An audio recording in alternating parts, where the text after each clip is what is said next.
अब देखिए differential equation of central orbit, आपके पास दो फॉर्म है, एक पोलर फॉर्म है और एक पैडल फॉर्म है। तो पहले हम पोलर फॉर्म देखते हैं। पोलर फॉर्म में कोऑर्डिनेट हम आर और थीटा लेट करते हैं। तो लेट कर लेते हैं यहाँ से, ओ तो हमारे पास क्या है, ओरिजिन। यहाँ से क्या लेट कर लिया, let O be the origin. अगर O पॉइंट आपका ओरिजिन है, लेट कर लेते हैं फिर further, let at any time t, किसी टाइम t पर द पार्टिकल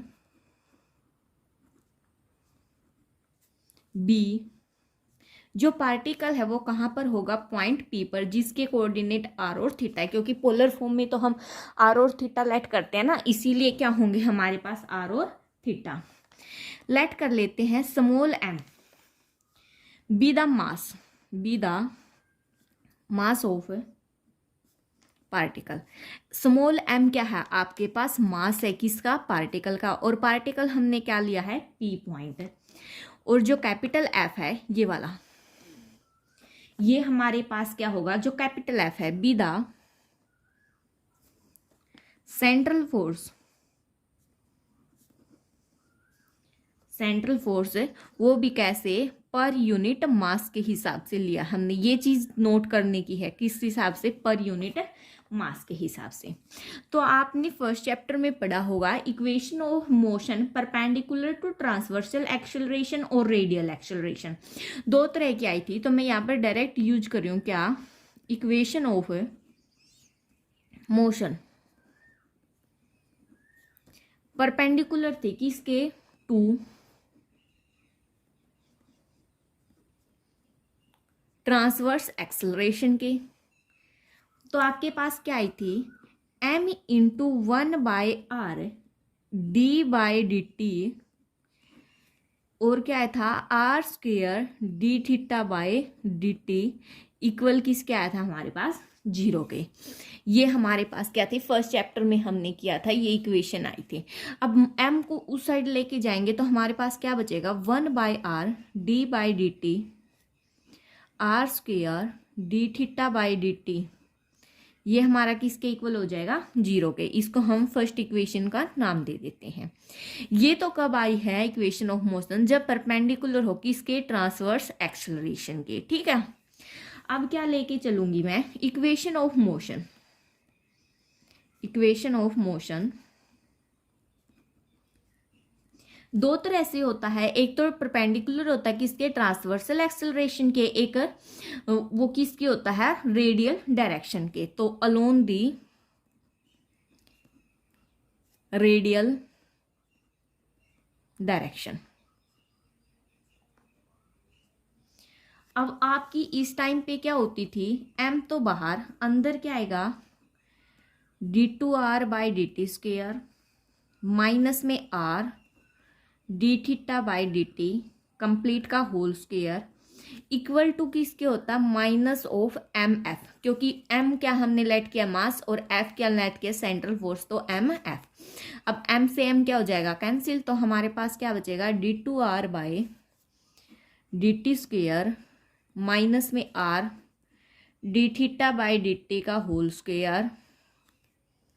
ठीक है, इक्वल में क्या बचा, माइनस ऑफ एफ। इसको हम क्या कर देते हैं, सेकेंड इक्वेशन लेट। अब ये जो दो इक्वेशन आई हैं, इनकी हेल्प से अब हमारा सारा क्वेश्चन हो जाएगा। तो मैं क्या करती हूँ, सबसे पहले फर्स्ट इक्वेशन को इंटीग्रेट कर देती हूँ। क्या करती हूँ, इंटीग्रेटिंग कौन सी इक्वेशन को, इक्वेशन फर्स्ट को। तो वी गेट, हमें क्या मिलेगा, देखो 1/r क्या है हमारे पास, सॉरी, इस 1/r को भी उस साइड लेके जाते हैं तो हमारे पास ओनली ये बचेगा, सॉरी यहाँ पर थोड़ी मिस्टेक हो गई थी। अब जब इसका इंटीग्रेशन करेंगे ये कैंसिल हो जाएगा, इंटीग्रेशन के साइन से क्या बचेगा, r square d theta by D T, और इक्वल में क्या है, 0 है, और 0 तो हम लिख नहीं सकते, कोई कांस्टेंट लिख देते हैं h, तो ये हमारे पास क्या हो गया, कोई कांस्टेंट हो गया। इसको मैंने दे दिया इक्वेशन थर्ड ना। अब हमारे पास कितनी इक्वेशन होगी, 3 इक्वेशन आ गई। फर्स्ट कौन सी, जो परपेंडिकुलर थी किसके, ट्रांसवर्स एक्सेलरेशन के, ये आई थी। सेकंड रेडियल डायरेक्शन वाली, और थर्ड जब हमने फर्स्ट को क्या किया, इंटीग्रेट किया। अब यहाँ से देखिए एक नया स्टेप स्टार्ट हो जाता है। यहाँ तक पहुँचने के बाद अब हमें क्या करना है वो देखिए। इस आर को हम क्या पुट करेंगे, 1/u। देखो क्या लेट कर लेते हैं हम लोग, एक मिनट। अब क्या करेंगे, लेट कर लेते हैं आर हमारा किसके इक्वल होगा, 1/u के। अगर आर 1/u के इक्वल होगा, अगर इसका डेरिवेटिव करूँ मैं, डिफ्रेंशिएट कर दिया, वो भी देखो किसके, विद रिस्पेक्ट टू टी के। ठीक है, तो हमारे पास क्या आएगा, dr/dt equal to -1/u² du/dt। Derivative करने के बाद तो हमारे पास ये आ जाएगा। अब इसको मैं देखो -1/u² एज इट इज, इसको क्या लिख दिया मैंने, du/dθ इंटू dθ/dt। कोई फर्क नहीं पड़ा, कैंसिल होके वहीं बचेगा सेम। ये क्यों किया, क्योंकि अब स्टेटमेंट में करेंगे हम। अब फर्दर मैं यहाँ पर क्या कर देती हूँ, देखो -1/u² है, 1/u के स्थान पर r पुट कर सकती हूँ, तो यहाँ पर क्या आ जाएगा, r²। ठीक है, dθ/dt आगे कर दिया, और माइनस एज इट इज ये वाला, और du/dθ पीछे कर दिया। ये हमारी किसकी वैल्यू आई है, dr/dt की। कोई फर्क नहीं पड़ा, नहीं पड़ा। अब हमारे पास है, देखो यहाँ से ये चीज़ आई है, ये वाली आ गई।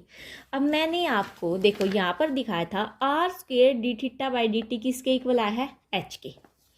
तो r² dθ/dt के स्थान पर हम क्या कर सकते हैं, h। तो हमारा किसके इक्वल आएगा, -h du/dθ के।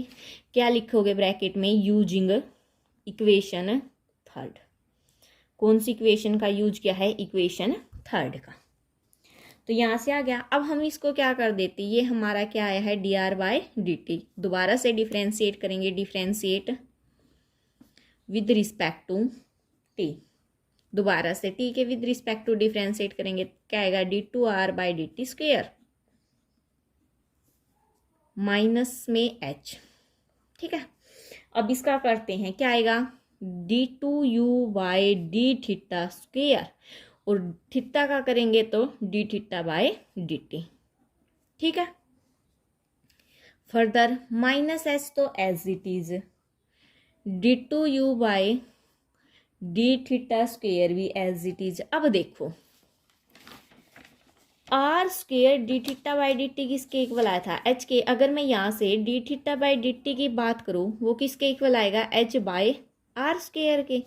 इसको हम फोर्थ नाम दे देते हैं। ठीक है, तो dθ/dt के स्थान पर क्या पुट कर सकते हो, h/r²। तो हम क्या कर देंगे, h/r², और ब्रैकेट में क्या लिखेंगे, यूजिंग इक्वेशन नंबर 4। कौन सी का यूज किया हमने, इक्वेशन नंबर 4 का। अब यहाँ से आपके पास बन क्या गया, -h² d2u/dθ²।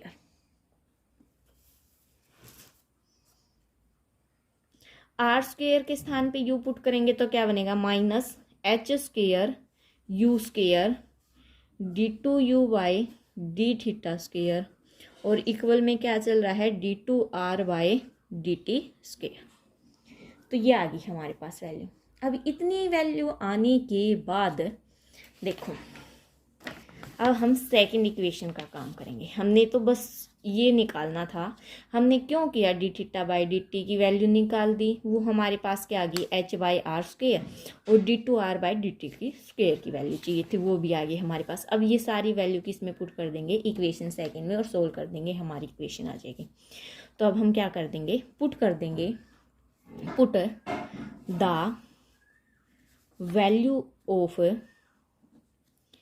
dθ/dt and d2r/dt² in equation number second में। तो इक्वेशन नंबर सेकंड में सबसे पहले d2r/dt² कितनी आई है, -h² u² d2u/dθ² माइनस में r dθ/dt का होल स्क्वायर, क्या है, h/r का होल स्क्वायर। तो h/r स्क्वायर का होल स्क्वायर इक्वल टू कितना है माइनस के एफ। आर स्क्वायर को भी मैं यू स्क्वायर कर देते हैं, चलो minus H square you square, you by D theta square minus में देखो आर एच स्क्वायर, यहाँ पर इसको ऊपर लेके जाएंगे आर की पावर 4 यानी कि यू की पावर 4, एक आर से एक आर कैंसिल, कितना बचेगा आर की पावर 3, आर की पावर 3 बचेगा तो यू की पावर कितना आ जाएगा 3, ठीक है। और इक्वल में कितना है माइनस के एफ, माइनस के क्या H square you square common निकाला तो अंदर क्या बचेगा d2u by D theta square plus में u इक्वल टू माइनस के एफ, माइनस से माइनस कैंसिल, तो आपके पास क्या आ गया देखो d2u by D theta square plus में u किसके इक्वल आ गया एफ बाय में एच स्क्वायर यू स्क्वायर। अब लास्ट में लिखोगे क्या, ये इक्वेशन आ गई जो हमारी, मैं नेक्स्ट पेज पे लिख देती हूँ, क्या ही है हमारे पास d2u by d theta square plus में u इक्वल टू क्या f बाय एच स्क्वायर और u स्क्वायर, ये आ गई। ये हमारे पास क्या आ गई डिफरेंशियल इक्वेशन आ गई किसकी सेंट्रल ऑर्बिट की इन पोलर फॉर्म में। तो हम क्वेश्चन में अब डायरेक्ट इस चीज़ का यूज करेंगे, ठीक है। तो यहाँ पर हम क्या लिखेंगे विच इज दी, तो हम क्या लिखेंगे which is the required differential equation of central orbit, central orbit की रिक्वायर्ड डिफरेंशियल इक्वेशन आ गई इन किस में पोलर कोऑर्डिनेट में, जो कि कहाँ से रेफर टू की गई थी centre of the force as the pole. तो देखो मैं दोबारा से मोटी मोटी रिवाइज करवा देती हूँ। सबसे पहले हमने क्या लिया था, ओ कोई भी ओरिजिन लिया, एट एनी टाइम टी पर पी कोई पार्टिकल था, एम मास था उस पार्टिकल का, और एफ क्या था आपके पास central force per unit mass. तो आपने फर्स्ट चैप्टर में पढ़ा था equation of motion perpendicular to transverse acceleration और अलोन रेडियल डायरेक्शन, तो वो मैंने यहाँ पे लिख दी एम 1/r को उस साइड लेके जाएं, 0 बन गया, ये बन गया। अब इसको इंटीग्रेशन किया, जब इसको इंटीग्रेशन करेंगे r square d theta by D t आपका किसके इक्वल आएगा कांस्टेंट के इक्वल आएगा, ये मैंने यहाँ पर कर रखा है देखो। अब आर को भी इस साइड लेके गए, ठीक है।